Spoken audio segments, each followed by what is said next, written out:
धर्म प्रेमी सज्जनों, विशेषकर आज भारत के बहुसंख्यक वालों को ही मैं संबोधित करना चाहता हूँ। वो इसलिए कि अभी अभी जो सुनने में और देखने में आया है, और कल भी दिल्ली में प्रदर्शन किया लोगों ने, कि भारत सरकार उन अफ़गानी मुसलमानों को भारत में शरण देना चाहती है। ये वाकई में सही नहीं है। ये दुखद स्थिति है और दुखद समाचार है। अगर यही बात है तो मैं तो बल्कि भारत सरकार से ये पूछना चाहूँगा, बीजेपी सरकार से ये पूछना चाहूँगा कि अभी पिछले दिनों से लेकर के आप ममता बनर्जी का विरोध कर रहे थे कि ममता बनर्जी पश्चिम बंगाल को, पूर्वी बंगाल के लोगों को, मुसलमानों को बसाना चाहती है। वो नहीं होना चाहिए। अब आप जो करेंगे, अफ़गानियों को भारत में शरण देंगे तो इससे भारत के हिंदुओं को नुकसान होगा या नहीं होगा? भारत के हिंदुओं के लिए ये ख़तरा बनेगी या नहीं? भारत के हिंदू चैन से रह सकेंगे क्या? क्या इस पर सोचना विचार करना नहीं चाहिए? कि आप सरकार में हैं तो इसका मतलब ये तो नहीं है कि जो मन में आएगा वही करेंगे आप। जब आप भारत के हित चाहते हैं, भारत का हित अगर आपको चाहिए तो भारतीय हित इसमें है क्या कि अफ़गानी मुसलमानों को आप शरण दें और वो यहाँ पर अपना वर्चस्व कायम करें। अभी तो आप सड़क छेक करके ही नमाज़ पढ़ रहे हैं, यत्र तत्र संपूर्ण दिल्ली जैसे भारत के राजधानी में ही सड़क छेक करके नमाज़ पढ़ी जा रही है। तो इससे ज़्यादा और क्या होना चाहिए? कल एक न्यूज़ चैनल में मैं देख रहा था, शोएब जमई एक है जो सीएए का अधिनायक था। सीएए का विरोध जो हुआ शाहीन बाग में, उसका अधिनायक था वो। और उसने ये बोला कि जामे मिल्लिया के तरफ अगर हिंदू कोई दुकानदार सामान बेचने जाएगा तो हम घुसने नहीं देंगे।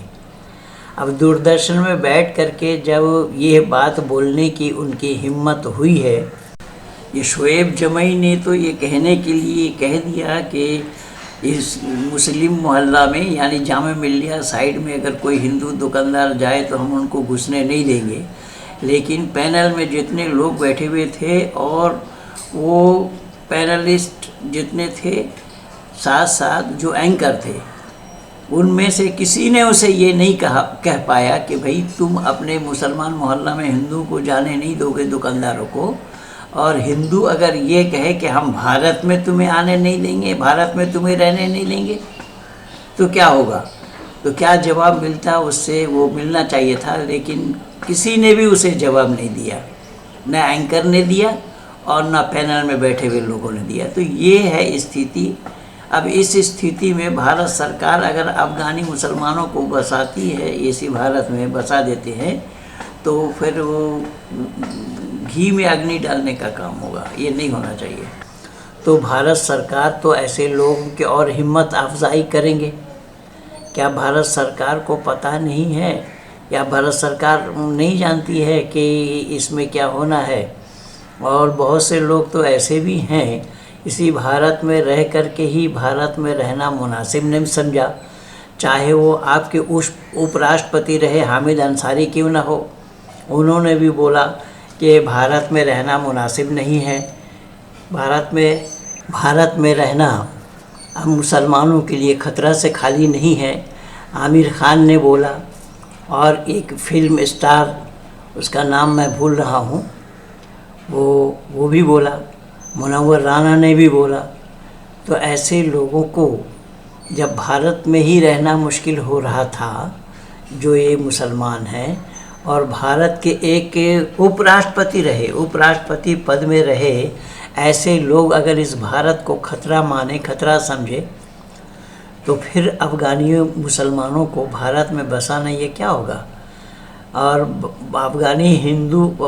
अफ़गानी जो मुसलमान को आप बसा रहे हैं, उनमें हो क्या रहा है? वो आपसे हमदर्दी क्या लेना चाहते हैं? देखिएगा, मैं दावा के साथ कह रहा हूँ कि वहाँ से आने वाले मुसलमानों में वो आपसे हमदर्दी लेने के लिए यही कहेंगे, अपने बच्चों को छोड़ देंगे, अपने बच्चों को वहाँ नदी में बहा देंगे और एक बच्चा कंधा में लेकर के आएंगे और कहेंगे कि हम तो पीड़ित हैं, और फिर यहाँ बच्चा बनाने में उनको क्या परेशानी है, यहाँ तो फिर बना लेंगे।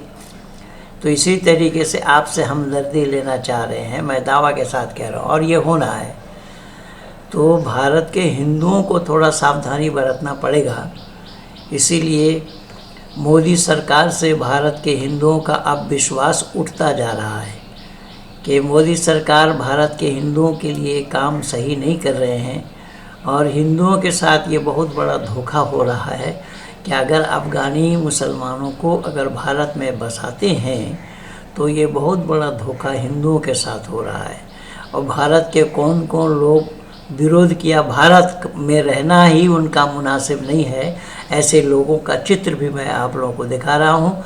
और जो खुरासान आतंकवादी है, खुरासानी आतंकवादी ये सरेआम वीडियो बना करके दे रहे हैं कि हिंदुओं, भारतवासियों याद रखना, हम तलवार लेकर के आ रहे हैं तुम्हें कत्ल करने के लिए। ये उसमें वीडियो बना करके दिया है।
एक बात और भी लोगों ने, विश्व के आंगन में सभी लोगों ने देखा है कि अब सिखों का रहना भी वहाँ मुनासिब नहीं, और गुरुद्वारा में किस तरीके से हमला हुआ, किस तरीके से मारा गया लोगों को, और उन सिखों को गुरु ग्रंथ साहब को अपने सर में उठा करके अफ़गानिस्तान से दिल्ली लाना पड़ा। और ये सिखों ने आज तक जानने का प्रयास ही नहीं किया कि इन मुसलमानों से सिखों ने ही लोहा लिया। गुरु तेग बहादुर हो, गुरु गोविंद सिंह हो, गुरु गोविंद सिंह के साथ जो हुआ है वो तो हृदय विदारक घटना है। गुरु गोविंद सिंह ने अपने 4 बेटों को कत्ल होते हुए देखा, अपने पिता को हत्या करते हुए देखा। गुरु गोविंद सिंह स्वयं शहीद हुए उन मुसलमानों के हाथ। भाई सतीदास, मोतीदास ये सब शहीद हुए, वीर हकीकत राय ये सब शहीद हुए। तो सिखों को भी समझना चाहिए कि मुसलमान इनके दोस्त हो सकते हैं क्या, जो खालिस्तानपंथी कर रहे हैं ये क्या कर रहे हैं, उनको खुद को सोचना चाहिए। तो अब भारत सरकार को इस पर गंभीरता से सोचना चाहिए कि जब सिखों के लिए भी वहाँ पर दुश्वार हो गया है जीना, और गुरुद्वारा में भी हमला हुआ, वहाँ पर लोगों को कत्लेआम किया गया, गुरुद्वारा से गुरु ग्रंथ साहब को भी उठा करके वहाँ से लाना पड़ा दिल्ली, तो इससे बड़ी बात और क्या होगी। इससे भी तो समझ लेना चाहिए था भारत सरकार को कि अफ़गानी मुसलमान वाकई में भारत में बसने लायक हैं या बसाने लायक हैं।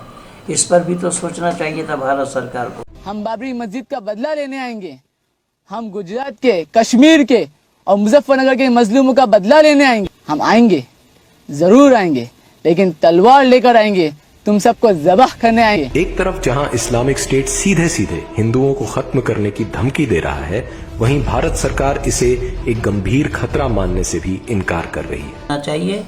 इन्हीं शब्दों के साथ मैं अपने वाणी को विराम दे रहा हूं, और भारत के बहुसंख्यक हिंदुओं को मैं ये निवेदन कर रहा हूं कि आप अपनी एकजुटता दिखाइए और सरकार की ये जो उठाई हुई कदम है इसका विरोध करें।